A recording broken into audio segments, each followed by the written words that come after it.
Tengo 29 años y todavía me cuesta entender cómo pasaron ciertas cosas.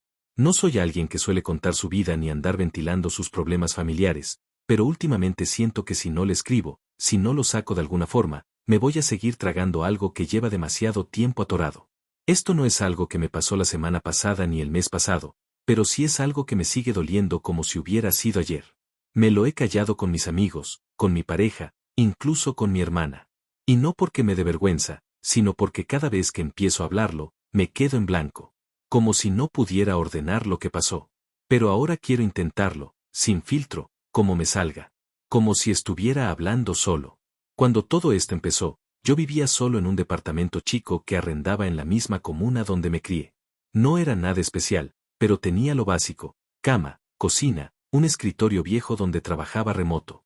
Me cambié ahí después de la pandemia, cuando ya no tenía sentido seguir pagando por la pieza que arrendaba más lejos. Para ese entonces, ya llevaba años sin vivir con mis papás. Me había ido a los 22 porque las cosas en la casa se volvieron insoportables. Y no por mi mamá. Ella ya no estaba. Se había ido cuando yo tenía 16. No murió, simplemente se fue. Se cansó de mi papá y se fue. Eso fue todo lo que dijo. Nunca más volvió. Mi hermana menor, la única que tengo, se fue apenas terminó la universidad. Ella y yo somos cercanos, pero no del tipo de hermanos que se llaman todos los días. Tenemos una relación más bien silenciosa, pero estable. Nos apoyamos, pero cada uno vive su vida. Y en ese silencio compartido, a veces pasan cosas que uno no nota. Yo no noté muchas. O no quise notarlas. Mi papá siempre fue un tipo difícil. No violento ni abusivo, pero sí seco, frío, terco. Era de esos papás que nunca te dicen estoy orgulloso de ti, pero sí te pagan la mensualidad de la universidad a tiempo. No sé si eso era cariño, obligación o rutina. Pero yo aprendí a vivir con esa distancia. Me acostumbré a no esperar abrazos, a no buscar explicaciones, a no contar con él emocionalmente. Supongo que me crié solo, aunque vivía con él. Y cuando me fui, sentí que era un cierre. Que ya no tendría que volver a ese lugar donde nada era realmente cálido. Aún así, volví varias veces. A buscar documentos, a dejarle algo de comida, a ayudarlo con el computador. Aunque me hacía el fuerte, una parte de mí seguía sintiendo que tenía que estar ahí para él. No porque lo pidiera, sino porque, no sé, porque era mi papá, supongo. Porque nadie más lo iba a hacer. Era un tipo solitario, amargado, envejeciendo sin querer admitirlo. Recuerdo que hace como 3 años, cuando todo esto comenzó, empecé a notar un cambio raro en él. Al principio pensé que era solo el paso del tiempo. Estaba más callado de lo normal, más distraído, a veces incluso simpático. Me preguntaba cosas sobre mi trabajo, lo cual era raro. Me ofrecía café. Y una vez, hasta me preguntó si tenía pareja. Esa fue la primera vez que me pareció extraño. No porque fuera una mala pregunta, sino porque él nunca había mostrado el más mínimo interés por mi vida sentimental. Ahí fue cuando supe que algo había cambiado. Me dijo que estaba conociendo gente por internet. Yo me reí. Pensé que era una broma. Pero no. Me mostró su teléfono. Tenía Facebook abierto, con una conversación larguísima con una mujer que, según él, era de otra ciudad, más joven, muy simpática. Me hablaba de ella con entusiasmo, como un cabro chico. Y yo, no sé, me dio risa al principio. Le dije que tuviera cuidado, que esas cosas a veces eran una estafa. Pero él se ofendió. Dijo que no era tonto, que ella no quería plata, que solo hablaban. Yo lo dejé ahí. Le dije que si estaba feliz, bien por él. No me metí más. Pero algo me molestaba. No sabía qué era, pero me quedó una sensación rara en el estómago. Como una piedra pequeña que no duele, pero molesta todo el tiempo. Con los meses, esa incomodidad creció. Me llamaba menos. Dejaba de responder. Mi hermana también me lo dijo. Que él estaba raro. Que cada vez que pasaba a la casa, él no estaba. Que la casa se sentía más vacía. Que algo no cuadraba. Y entonces, una tarde cualquiera, mientras estaba trabajando desde el departamento, recibí una llamada. Era de un número que no conocía. Al contestar, era una mujer. Una mujer con acento de otra zona del país. Me preguntó si yo era el hijo de Mario. Al principio pensé que era una broma. Pero no. Me dijo que necesitaba hablar conmigo. Que era importante. que tenía que saber lo que mi papá estaba haciendo. Y ahí fue cuando todo empezó a desarmarse. Cuando colgué esa llamada, me quedé unos segundos mirando la pantalla del celular, como si fuera a decirme algo más. No entendía qué acababa de pasar. Me senté al borde de la cama, todavía con el teléfono en la mano, y sentí esa especie de vacío en el pecho que uno tiene cuando algo está por romperse pero todavía no sabes qué. Lo primero que pensé fue que era una estafadora o algo raro. Pero su tono no era el de alguien que busca sacar plata. Sonaba, no sé, preocupada, tensa, como si realmente estuviera metida en algo que no podía manejar sola. Me dijo que se llamaba Andrea, que conocía a mi papá desde hacía unos meses, y que estaba empezando a notar cosas que no le cuadraban. Que no podía explicarme todo por teléfono, pero que necesitaba que habláramos. No quise decirle mucho. Le pregunté dónde estaba, cómo lo conoció, y ella me respondió con evasivas. Que era del sur, que se habían conocido por grupos de Facebook de gente que leía poesía, que habían estado hablando primero por mensajes, después por videollamada, y que ahora le estaba proponiendo cosas raras. Ahí fue cuando me puse más alerta. Le pregunté directamente si mi papá le había pedido plata, y me dijo que no. Que al revés. Que él estaba ofreciéndole cosas que no tenían sentido. Que quería irse a vivir con ella. Que estaba apurado. Que decía que no tenía nada que lo atara donde estaba. Colgué diciéndole que lo iba a hablar con él. Pero me quedé ahí, paralizado. Porque hasta ese momento, yo pensé que mi papá simplemente estaba entusiasmado con una mujer, conociendo a alguien. Pero eso de que quería irse a vivir a otra ciudad, ¿cuándo había pasado eso? ¿Desde cuándo estaba pensando algo así? Llamé a mi hermana al tiro. Le conté lo básico, sin entrar en detalles. Ella se sorprendió, pero no tanto como yo. Me dijo que ya lo sospechaba. Que él había estado vendiendo cosas. Que la última vez que fue a la casa, el sillón ya no estaba. Ni el comedor viejo. Ni el espejo que estaba en el pasillo desde que éramos chicos. Me preguntó si yo sabía qué estaba pasando. Y yo no supe qué responderle. Porque no sabía nada. Porque nunca pensé que necesitaba estar encima de él. Esa misma noche fui a la casa. La casa donde crecimos, la misma que mi abuelo construyó con sus manos, esa que tenía la puerta que chirriaba cuando la abrías y no metías el hombro justo en el ángulo correcto. No toqué timbre. Tenía mis llaves. Y cuando entré, sentí que estaba en un lugar ajeno. No era mi casa. Era un espacio vacío, frío, como un lugar en desarme. No había televisor. No había alfombra. Ni siquiera quedaban fotos en la pared. Lo encontré en la cocina, tomando té en un vaso de vidrio. Me saludó como si nada. Me ofreció algo de tomar. Le dije que no. Me quedé parado en el marco de la puerta, sin sentarme. Le pregunté directo, ¿qué está pasando? Y él sonrió. Esa sonrisa que tiene cuando cree que está en control. Me dijo que estaba haciendo limpieza.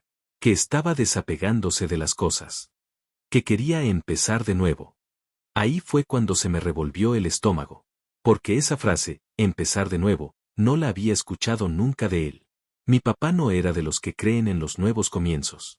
Era un tipo de rutinas. De despertarse a la misma hora, comer lo mismo los domingos, ver el noticiero de las 9 y dormirse antes de las 10. No tenía nada de aventurero. Pero ahora hablaba como si tuviera 20 años y estuviera planeando su gran reinvención. Le pregunté si estaba con alguien. Me dijo que sí, que había conocido a una mujer muy especial. Que por fin sentía que alguien lo entendía. Me habló de ella con palabras que nunca usó ni para describir a mi mamá. Que era tierna, que le leía cosas por videollamada, que le preguntaba cómo se sentía. Yo escuchaba todo eso con una mezcla de incomodidad y culpa.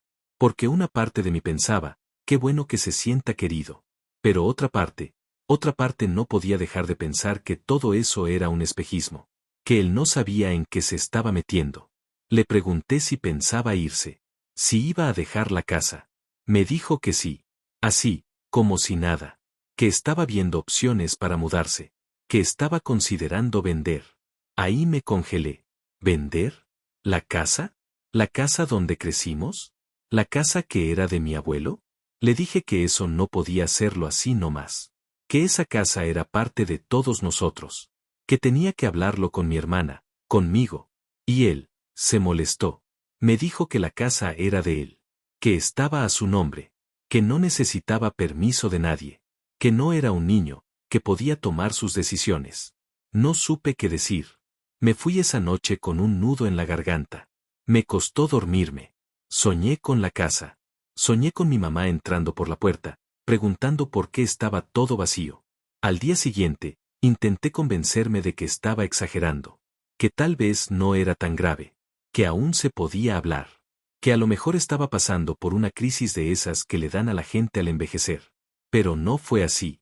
Con los días, las cosas se fueron poniendo más raras. Una mañana, mi hermana me llamó llorando.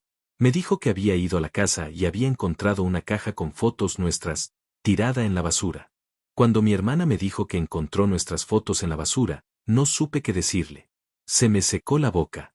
Me quedé callado tanto rato que me preguntó si seguía ahí.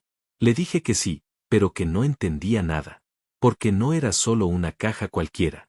Eran nuestras fotos de infancia, las de los cumpleaños, las con mamá, las del jardín, las de cuando mi papá todavía sonreía en alguna Navidad. ¿Cómo se deshace a alguien de eso así como así? ¿Quién tira su historia familiar a la basura sin más? Me fui directo a la casa esa misma tarde, sin avisar. No me importaba si él estaba o no. Necesitaba ver por mí mismo qué quedaba ahí. Y la verdad es que ya no quedaba casi nada. Entré con la llave, y la casa tenía ese olor como a humedad y vacío. No había cuadros.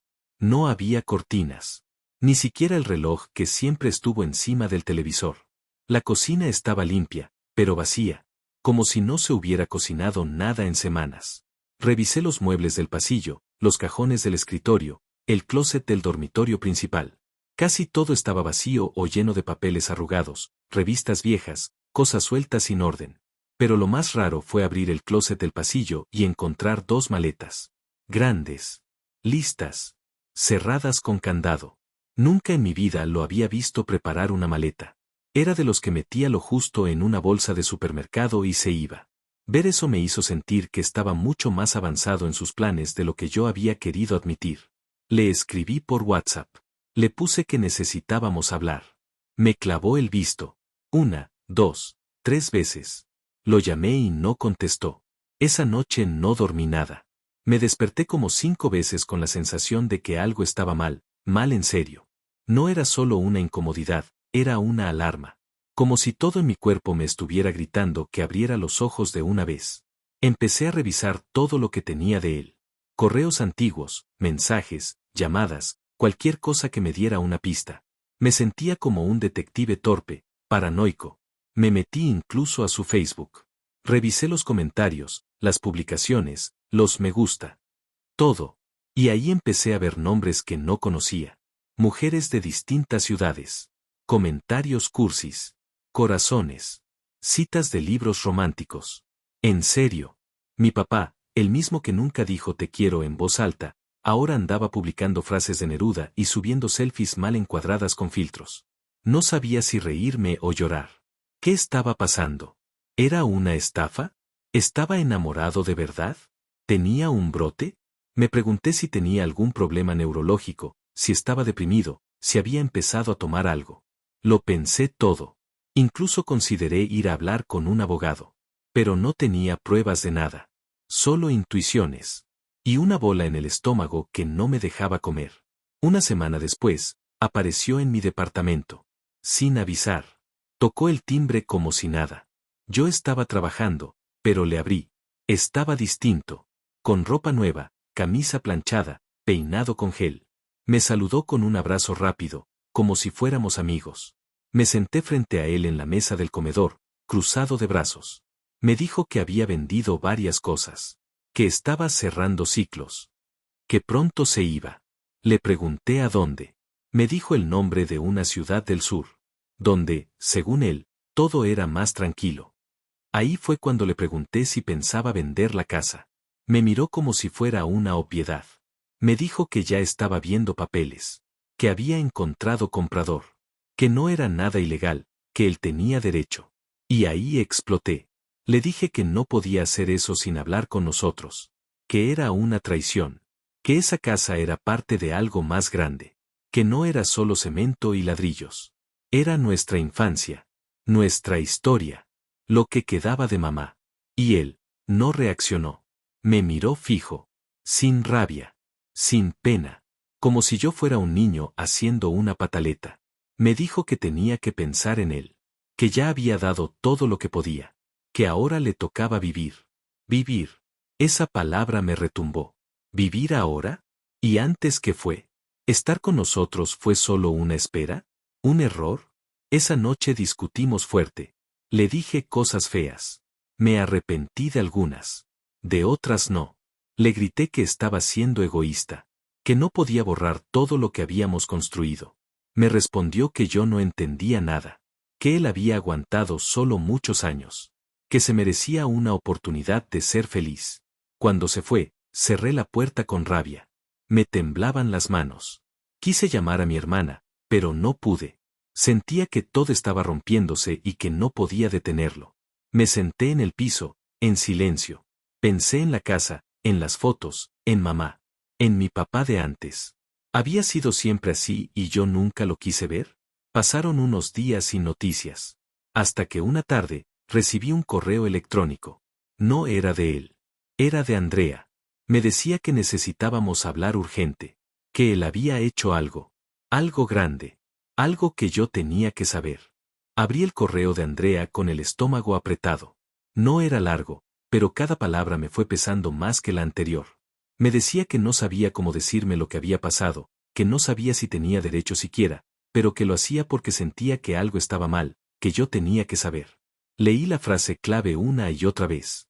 Tu papá me dijo que ya había vendido la casa, y que tenía la plata en efectivo. Toda. Sentí que me temblaba todo el cuerpo. ¿Cómo que ya la había vendido? ¿Cuándo? ¿A quién? ¿Sin decirnos nada? Releí todo varias veces. Ella contaba que él había viajado a verla, que estaba con ella desde hacía una semana, que había llegado con 2 maletas y un fajo de billetes que le mostró con orgullo, que le dijo que quería empezar una vida nueva, abrir algo juntos, quizás un negocio pequeño, que había tomado la decisión por amor. Por amor. Esas 2 palabras me hicieron hervir. ¿De verdad había entregado todo por una mujer que conoció por Facebook? ¿Ni siquiera habló con nosotros? ¿Ni siquiera lo intentó? Llamé a mi hermana al tiro. Me contestó al primer tono. Apenas le empecé a contar, se quebró. Empezó a llorar, me puse de pie sin darme cuenta, como si mi cuerpo se hubiera levantado solo. Caminé en círculos por el departamento, agarrándome la cabeza. Sentía que me faltaba el aire. La casa ya estaba vendida. Todo lo que intenté decirle, todas las discusiones, todo lo que peleé, todo lo que me tragué por meses, y él ya lo había hecho. A escondidas. En silencio. Como si nosotros no existiéramos. Como si no fuéramos parte de nada. Me decía no puede ser, no puede ser. Me pidió que le mandara el correo. Se lo reenvié, pero en el fondo ya sabíamos que era verdad. El silencio de él, los muebles vacíos, las evasivas, todo calzaba. Yo no sé si me dolía más la traición o el hecho de que nunca nos consideró. Que nunca nos vio como hijos con derecho a opinar, a preguntar, a simplemente estar. Lo llamé. 1, 2, 5 veces. Nada. Le mandé audios, mensajes. ¿Vendiste la casa? ¿Ya la vendiste? ¿Cuándo? ¿Por qué no dijiste nada? Silencio. Me metí al sitio del conservador de bienes raíces. Tardé, pero encontré el rol. Ahí estaba, cambio de dueño. La venta se había inscrito hacía 2 semanas. No lo podía creer. Ya era oficial. No había vuelta atrás. Esa noche no pude parar de pensar en mamá. En lo que diría si estuviera viva. En cómo habría reaccionado. Ella amaba esa casa. Fue lo único que se llevó cuando se separaron, la idea de que al menos nosotros íbamos a tener un lugar donde volver. Mi hermana también lo pensaba. Me lo escribió por WhatsApp, nos quitó lo único que quedaba de ella. Y tenía razón. Era eso. Más allá de lo material, más allá del valor de la casa o del terreno o del dinero. Era el símbolo. Era nuestro último lazo. Y él lo rompió sin mirar atrás. Pasé los días siguientes con una mezcla de rabia y tristeza que no sabía dónde meter. Quería enfrentarlo. Quería decirle todo lo que sentía. Pero no me contestaba. Andrea me escribió de nuevo. Me dijo que él estaba raro. Que no salía mucho. Que no hablaba casi nada. Que había empezado a decir cosas raras. Como que quizás se habían apurado. Que no sabía si era buena idea quedarse allá. Que extrañaba Santiago. que la casa no era lo que él esperaba. Le pregunté si tenía la plata. Me dijo que sí, que la llevaba consigo, que no confiaba en los bancos, que dormía con el dinero en una mochila. Me reí de impotencia. ¿En serio? ¿Todo por eso? ¿Por una mujer que apenas conocía? ¿Por un sueño que no duró ni una semana? Unos días después, recibí un nuevo mensaje. Esta vez, de un número desconocido. Era una foto. De mi papá. Solo. Sentado en un paradero. Con la mochila en los pies. Llovía. No había nadie más. La foto venía con un mensaje corto. Volvió solo. Andrea lo echó. No tiene a dónde ir. Sentí un vacío raro. No era lástima, no exactamente. Era una mezcla de incredulidad, rabia acumulada y algo que no sabía nombrar. ¿Y ahora qué? Después de todo eso, ¿volvía como si nada? Esa misma noche tocaron el timbre de mi departamento. Cuando abrí, lo vi ahí. Mojado, ojeroso, con la mochila al hombro. Me miró sin decir palabra. Y en ese silencio, entendí que algo en él también se había roto. Me quedé parado en la puerta mirándolo sin saber qué hacer. Tenía la mochila colgando del hombro, empapado, los zapatos llenos de barro, los ojos apagados. No dijo nada. Ni una palabra. Yo tampoco. Fueron como 10 segundos, pero se sintieron como minutos enteros. Él con su cara de derrota, yo con la garganta hecha un nudo. Y de repente, algo dentro de mí se soltó. Le pregunté en voz baja si había vuelto porque lo echaron. Me miró y asintió, sin vergüenza, sin orgullo, sin nada. Como si ya no tuviera energía ni para mentir. Y ahí fue cuando exploté. No sé bien qué dije primero. Empecé a hablar y me escuché a mí mismo decirle cosas que nunca pensé que saldrían de mi boca. Que era un egoísta. Que nos traicionó. Que arruinó todo por una fantasía de mierda. Que destruyó nuestra historia, nuestra casa, todo lo que mamá había dejado. Él no reaccionaba. Seguía parado ahí, mojado, con los hombros caídos. Eso me enfureció más. Le grité que hablara. Que dijera algo. Lo empujé, con las 2 manos en el pecho. No fuerte, pero sí con rabia. Me temblaban los brazos. Me dolía el pecho. No podía respirar. Era como si todo lo que había estado guardando por meses saliera a la vez, mezclado, sucio, doloroso. Le dije que no tenía idea de lo que nos había hecho. Que nunca más íbamos a poder recuperar lo que perdió. Que yo no podía mirarlo igual después de esto. Que no era solo la casa. Era todo lo que simbolizaba. Mi infancia, la familia, mamá. Era como si hubiera prendido fuego a lo único que nos quedaba juntos.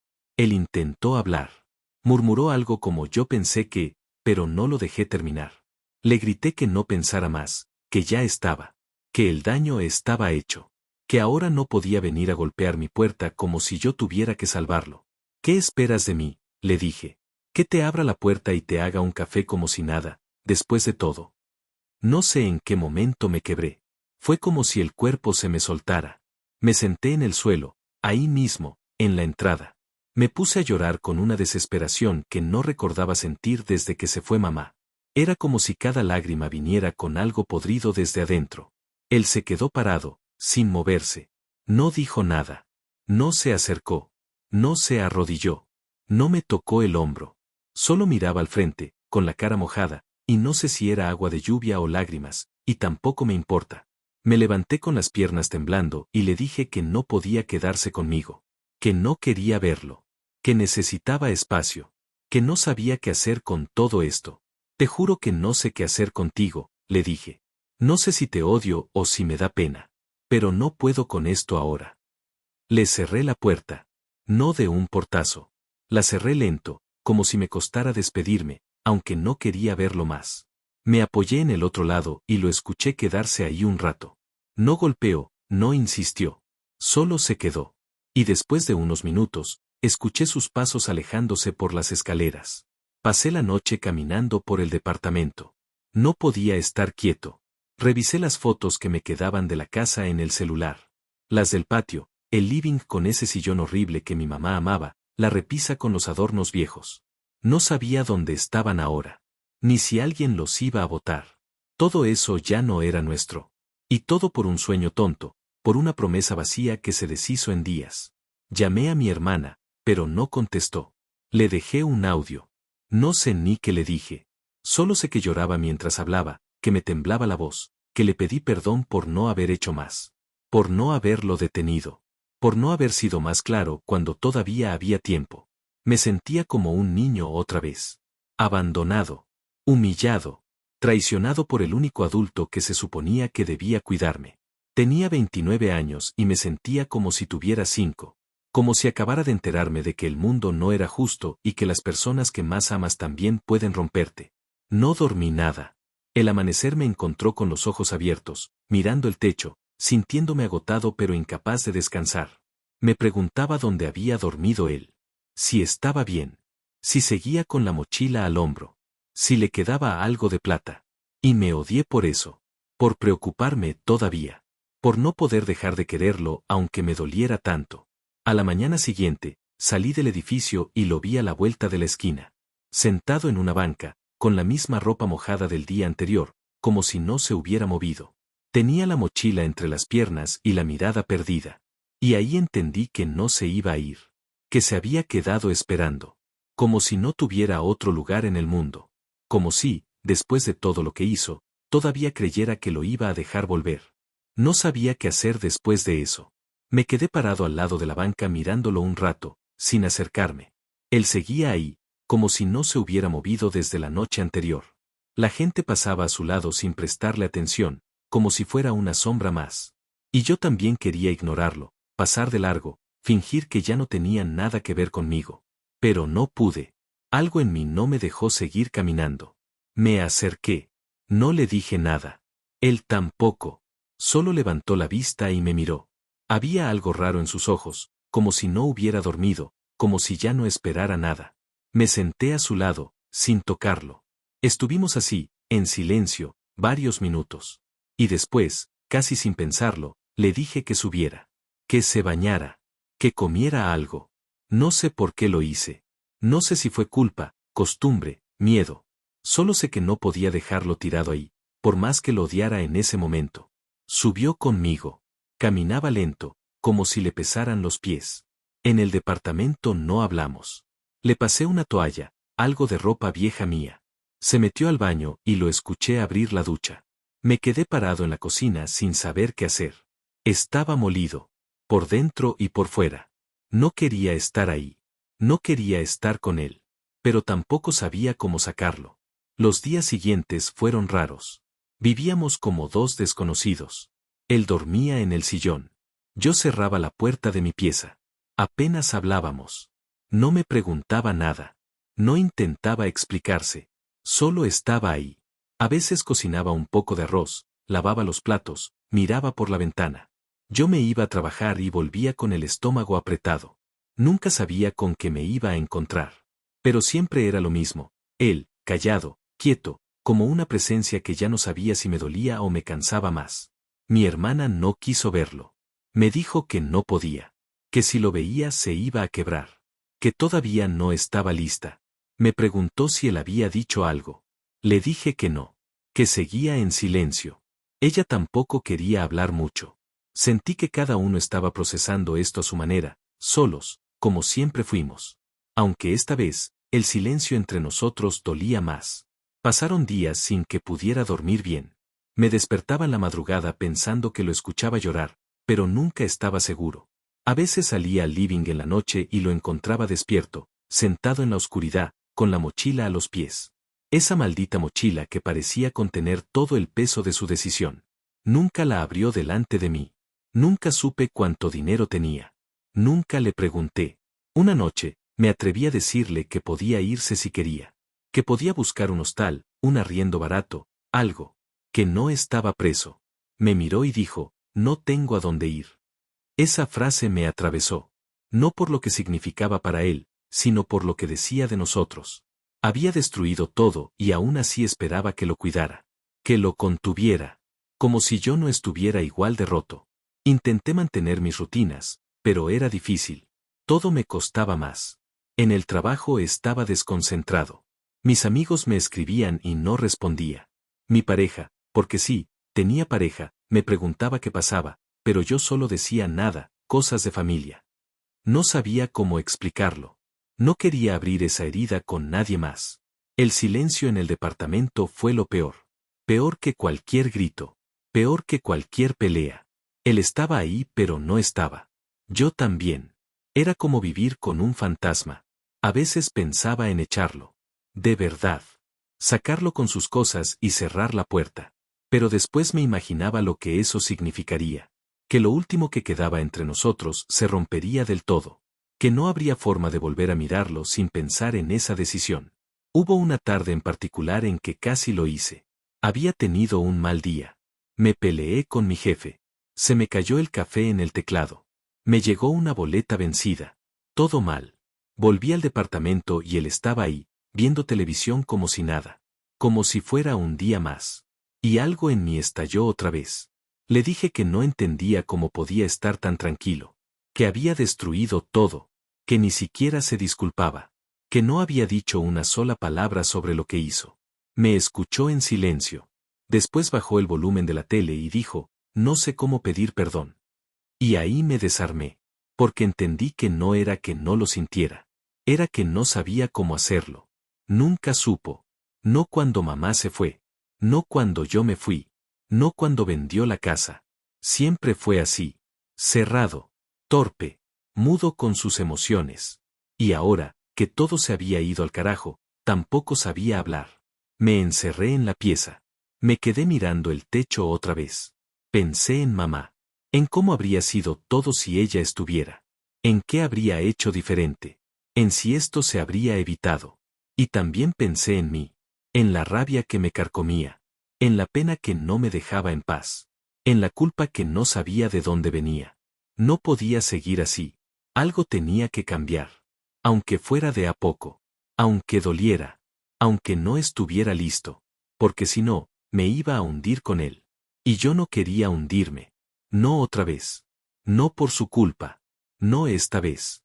Con el tiempo entendí cosas que en ese momento no quería ver.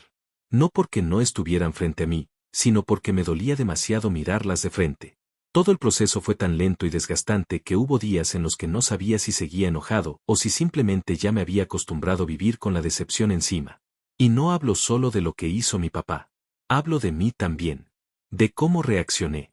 De cómo llevé todo eso adentro, sin saber a dónde ponerlo, sin pedir ayuda, sin entender lo que realmente sentía.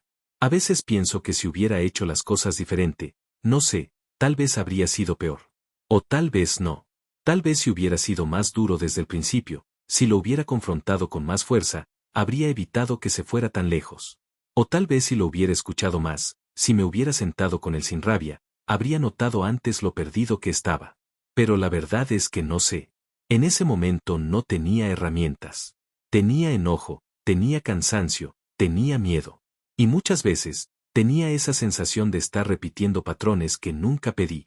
Él siguió en mi departamento más tiempo del que me habría gustado. No porque yo quisiera, sino porque no sabía cómo sacarlo. Con el paso de los días se volvió más callado. Menos incómodo, pero más apagado. Se ofrecía a hacer cosas, a limpiar, a cocinar. Pero nunca habló de lo que había pasado. Nunca trajo el tema de la casa. Nunca dijo nada sobre Andrea, ni sobre la plata, ni sobre la decisión que lo había dejado sin nada. Yo tampoco pregunté. Al principio porque estaba demasiado molesto, después porque ya no tenía fuerzas para empezar una pelea que no iba a cambiar nada. Y sin embargo, en ese silencio compartido, algo se fue moviendo dentro de mí. Una parte pequeña, apenas perceptible, empezó a dejar de exigir respuestas. No por resignación, sino por cansancio. Me di cuenta de que podía pasar el resto de mi vida esperando que él se disculpara como yo necesitaba, que me explicara con detalles, que me dijera que se equivocó, que se arrepentía, que entendía cuánto nos había dañado. Pero también entendí que eso probablemente nunca iba a pasar. Que él era quien era. Y que mi dolor, por legítimo que fuera, no lo iba a convertir en otro hombre. Hubo una tarde, después de casi 2 meses viviendo conmigo, en que me pidió salir a caminar. No lo hacíamos desde que yo era niño. Caminamos en silencio, por el parque cerca de la casa. Se detuvo frente a un árbol y me dijo, creo que la cagué más de lo que pensaba. No le respondí. Solo lo miré. Él bajó la cabeza y agregó, pensé que todavía tenía tiempo de arreglar algo, de sentirme menos solo. Esa frase me atravesó. Porque por primera vez no sonaba a excusa. Sonaba a verdad. No le dije que lo perdonaba, porque no lo sentía, pero tampoco le dije que lo odiaba, porque ya no me salía con la misma fuerza. Simplemente seguimos caminando. Y en ese silencio, algo se acomodó un poco. No se reparó, no se curó, pero se acomodó. Como cuando pones una piedra bajo la alfombra y aprendes a caminar alrededor.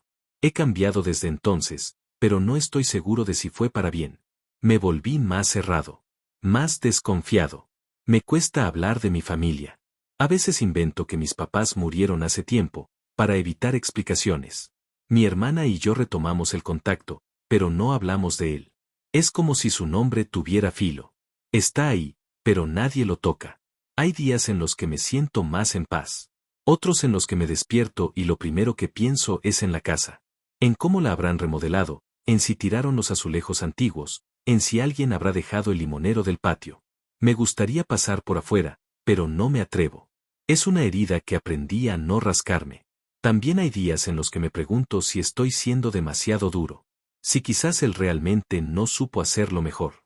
Si hizo lo que creyó correcto en su cabeza distorsionada por la soledad, por los años, por todo lo que nunca dijo. Pero después me acuerdo del dolor de mi hermana.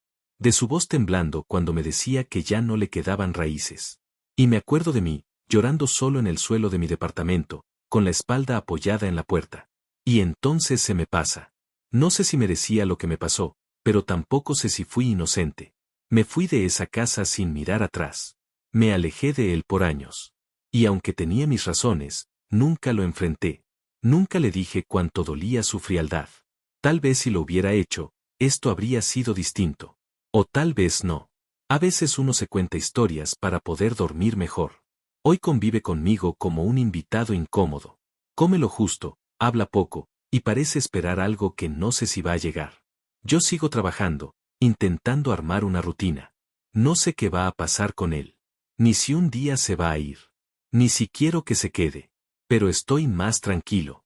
No porque todo esté bien, sino porque ya no estoy esperando que todo lo esté. Porque aprendí que hay cosas que simplemente se quiebran. Y uno sigue. Y sin embargo, hay algo que me ronda la cabeza cada vez que lo veo sentado en el sillón, con la mochila a los pies, mirando la tele sin verla. Algo que todavía no termino de entender, pero que sé que necesito saber, aunque duela. Porque hay una pregunta que nunca le hice. Y que tal vez ya es hora de hacer. La pregunta me dio vueltas en la cabeza durante semanas. Estaba ahí, como un eco que no se iba. Podía estar trabajando, comiendo, incluso riéndome con alguien, y de pronto volvía esa frase, ¿qué hiciste con la plata? No era por curiosidad. No era por saber si quedaba algo. Era porque necesitaba entender en qué momento mi papá pensó que eso valía más que nosotros.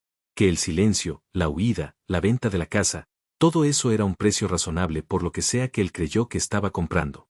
Una noche me armé de valor. Apagué la tele sin decirle nada, me senté frente a él y lo solté. Papá, ¿qué hiciste con la plata de la casa? Al principio no respondió. Me miró como si estuviera decidiendo si valía la pena hablar. Después bajó la mirada y dijo algo que no esperé, la regalé. Me quedé helado. No supe si había escuchado bien. Le pedí que lo repitiera. Y me dijo, sin levantar la voz, sin titubear, se la pasé a ella. A Andrea. Dijo que lo necesitaba para su mamá, para una operación. Y después, cuando fui a buscarla, ya no estaba. No pude hablar. Sentí que todo el aire se me iba del cuerpo. No fue rabia, fue otra cosa. Una especie de vacío enorme, como si me cayera por dentro. Él siguió hablando. Me dijo que creyó en ella. Que no dudó. Que quería que lo amaran. Que pensó que si ayudaba, si mostraba que podía ser generoso, ella lo iba a elegir. Era la primera vez en años que alguien me preguntaba cómo me sentía, me dijo. La primera vez que alguien me escuchaba. No dije nada. Me paré y me fui al baño. Cerré la puerta y me miré en el espejo durante mucho rato. No lloré. No grité. Solo me miré. Y me pregunté si yo habría hecho lo mismo en su lugar. Si con los años, con la soledad encima, con la culpa que cargaba, yo también habría entregado todo por una migaja de afecto. Y no me gustó la respuesta que vino a mi cabeza. Después de eso, no volvimos a hablar del tema. Y creo que no hace falta. Porque ya no espero más explicaciones. Lo que pasó pasó. La casa ya no está. Mamá ya no está. Y mi papá, está, pero de otra forma. Ya no como ese hombre frío e inalcanzable que me crió, ni como el fantasma roto que volvió después de perderlo todo. Ahora es solo un tipo viejo, cansado, que duerme en mi sillón y que a veces me pregunta si quiero té. Con mi hermana, la relación se mantuvo en pausa. Nos vemos en ocasiones, nos mandamos mensajes cortos. Ella sigue sin querer verlo. Y la entiendo. No la culpo. A veces creo que hizo mejor que yo. Que cuidó más su dignidad. Yo no sé si hice lo correcto. Pero hice lo que pude. Lo que me salió. Lo que me dejó dormir un poco mejor algunas noches. He cambiado desde entonces. Me volví más cuidadoso con la gente. Más celoso de mi espacio. Más consciente del amor que doy y a quién se lo doy. También empecé terapia, algo que pospuse por años. No para perdonarlo, ni para justificarlo. Solo para entenderme a mí. Para entender por qué, a pesar de todo, una parte de mí todavía lo necesita. Aunque sea solo para saber que sigue respirando. A veces lo miro mientras duerme y me pregunto quién fue realmente. No el padre que conocí, ni el hombre que rompió todo, sino la persona completa. Con sus miedos, sus huecos, sus silencios. Y me doy cuenta de que no lo sé. De que tal vez nunca lo supe. Y que eso también duele. No sé si algún día voy a entenderlo del todo. No sé si voy a perdonarlo, o si eso siquiera importa ya. Tal vez lo único que me quedó fue aprender a vivir con eso. Con la idea de que hay historias que no cierran perfecto. Que hay heridas que no cicatrizan, pero se calman. Que uno no siempre encuentra justicia, ni lógica, ni consuelo. A veces, solo sigue. Y así terminó todo, o al menos, eso es lo que me gusta creer. Porque cada tanto, cuando me despierto de madrugada y lo escucho toser en el sillón, o cuando paso cerca de la casa vieja y veo las luces encendidas con otras vidas adentro, me doy cuenta de que esta historia no terminó. Solo cambió de forma. Se volvió parte de mí. Como una marca invisible que ya no intento borrar. Porque aprendí que algunas cicatrices, aunque duelan, también te enseñan a no olvidarte de quién sos. Ni de todo lo que tuviste que atravesar para seguir de pie.